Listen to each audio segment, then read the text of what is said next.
Okay, guys, we are looking at chapter 0 still, but we're looking at section 013, and some of this information should be reasonably familiar, but some of it won't be. So we'll talk a little bit about what you'll be expected to do in this section. So looking at 013, we have some vocabulary words that I want to have you focus in on, so I'm going to make it a little bit larger and see if we can talk about it. So we've got frequency table, which usually uses tally marks, and we'll see things like this. I'll show, let me use a narrower pen.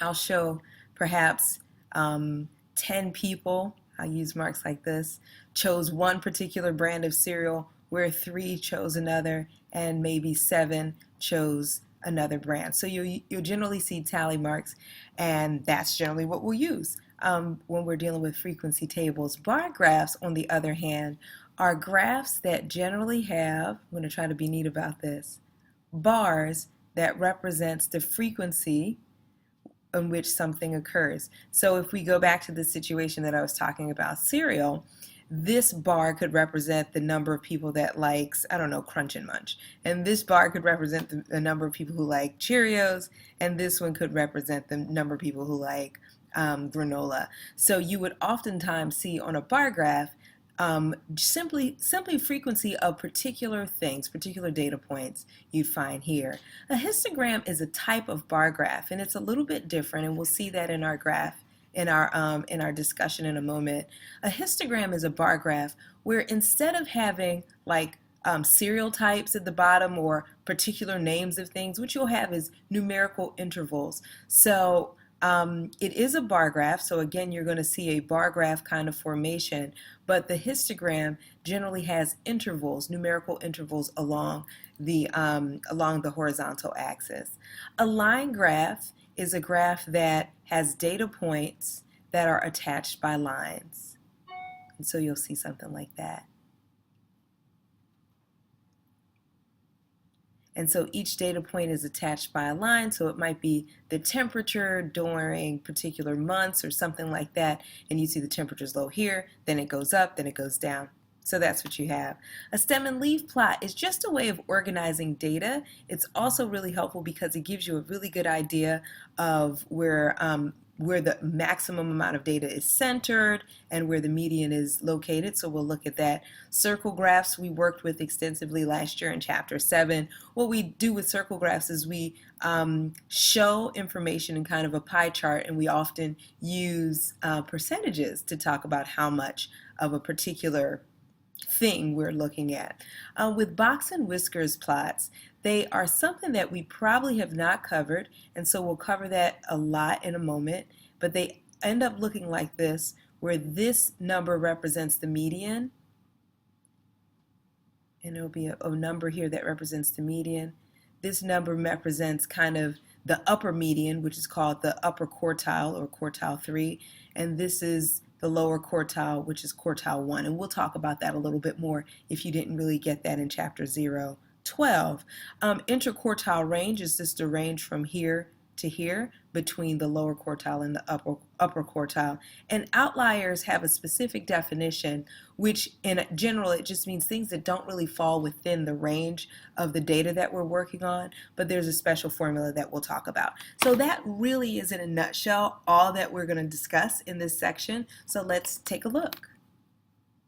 So here we have a tally graph or a frequency graph where we can see the frequency of people choosing particular favorite sports. But this same information can be related in a bar graph. So if you notice down here, the bar graph has values, words that tell us exactly how many students like a particular sport. And you can see frequency graphs and bar graphs are really related, and I think that this is pretty clear. Let's take a look at this next one.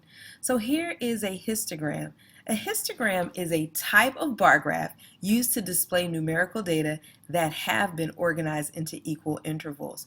So now what we're looking at is this frequency table shows the heights of students in a class, and so if we look at the heights of students in the class, we're looking at the number of students that have a particular height or are within a height range. So notice this is the numerical value of the numerical interval that we're talking about. We realize 4 students are within this range, 6 students within this range, so forth and so on.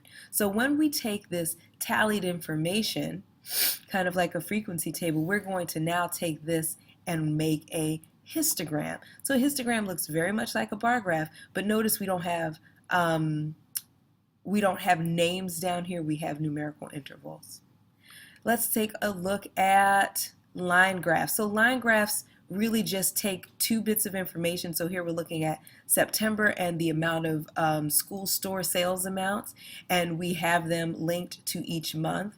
And then across the bottom we'll see the months, and then we'll just notice that the values are plotted as individual points and then connected with a line.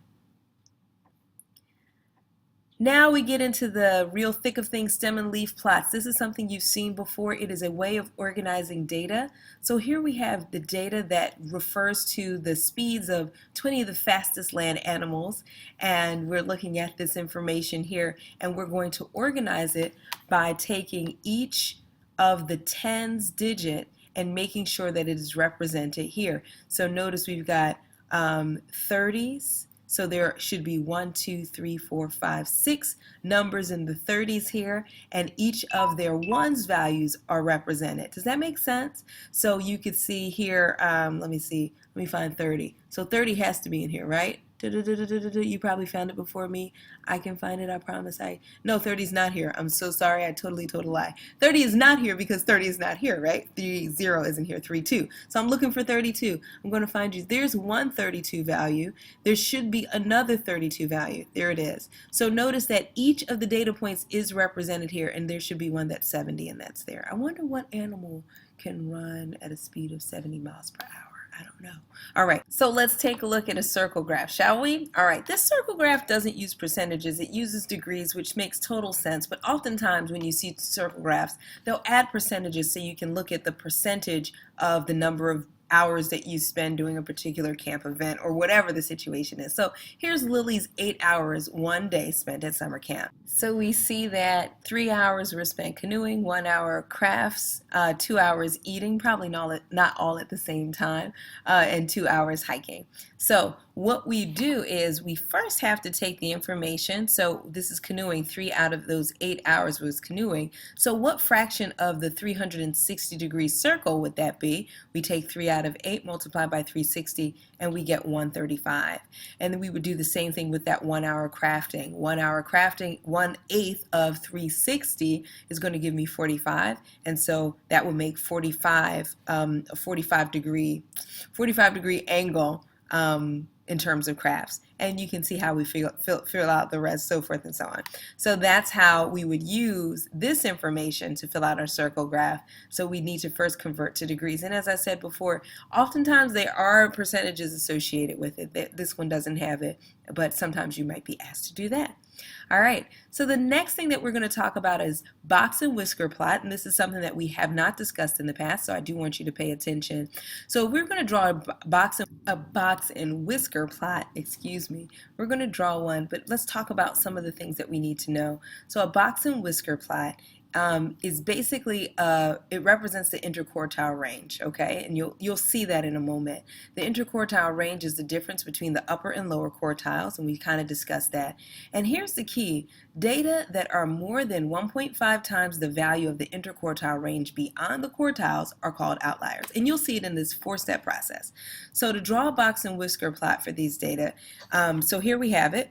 All of our data is here. The first thing you want to do is order everything from least to greatest. This is something you always do with the median, right, when you're looking for the median. And then we find the middle number, and then we find the middle of each of the numbers on the side. So this is also, I'm going to use a black pen. This is also considered the median,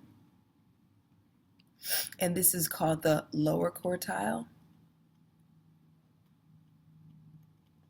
And this is called the upper quartile. All right, so once you have those 3 important data points, then you're going to find the interquartile range, which is really just the difference between the upper quartile and the lower quartile. Not a big deal. So our interquartile range is 6.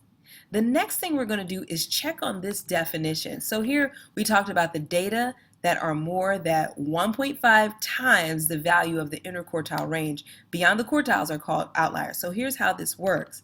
So if data points are greater than or less than, greater than the maximum by 1.5 times the interquartile range, or less than the minimum by 1.5 times the interquartile range, you know that those are outliers. So we're going to take a look.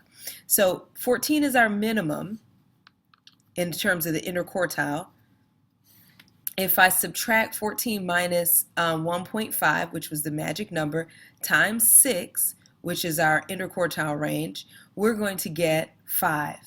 So as long as our data, the actual data, is above 5, there's no lower bound outlier. And we see that everything here is above 5, so we're cool. We're going to do the same thing with the top. So notice we subtracted to see if it went behind a certain number, behind 14, and now we're going to add to see if it's above 20, to see if our outlier is above this range. Does this make sense? I hope so. Okay, so 1.5 times 6 plus 20 is going to give me 29. So 29 is the number that is reasonable given, that should be reasonable for the data that we're dealing with according to this formula. But you see 30 is above it. So since 29 is less than 30, 30 is considered an outlier. So 30 is considered an outlier. And so in this case, the only outlier that we have is 30. So the next thing we're going to do, so given all that data, the next thing we're going to do is to draw a number line that includes the least and the greatest numbers in the data. Place a dot over the number line to represent 3 quartile points and any outliers. The least number that is not an outlier and the greatest number that is not an outlier. So here we have, remember our data started at 8 and it went all the way up to 30, so we see 8 to 30 represented.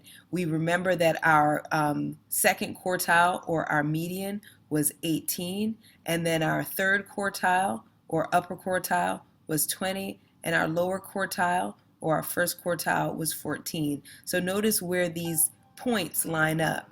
And then we have 22, one moment. So we have 22 as the maximum number that is not an outlier that's in our data set. And then we have 8 as the max, and is the least number that's in our data set that's not an outlier, right? So this is how the box and whiskers are created. In this problem, we were asked to figure out how the outlier affects the data. So what happened in this step 4 is that number 30 was removed, and then the whole process was done again to see if there was a real great change with the data points that we got. And we saw that 14, when we did everything again, so we went back to step 1, which was to take the data, arrange it, find the median. Here we had to find the average of the two in the center, find the lower quartile where we're looking at these 5 numbers and we find the middle number, find the upper quartile, we'll look at these 5 numbers and find the middle number. So once we do that and we find the lower quartile and the upper quartile and so forth and so on, we see that removing the outlier does not affect Q1 or Q2 and thus does not affect the interquartile range, because notice that the center value, the median value, went from 18 to 17, which is really pretty close. So the value of Q2 only changed from 18 to 17. All right, and after that, I think you guys should be pretty well on your way to being able to handle this section. I hope that wasn't too terrible. Let me know if there's some way I can help you in class. I look forward to talking to you soon. Bye-bye.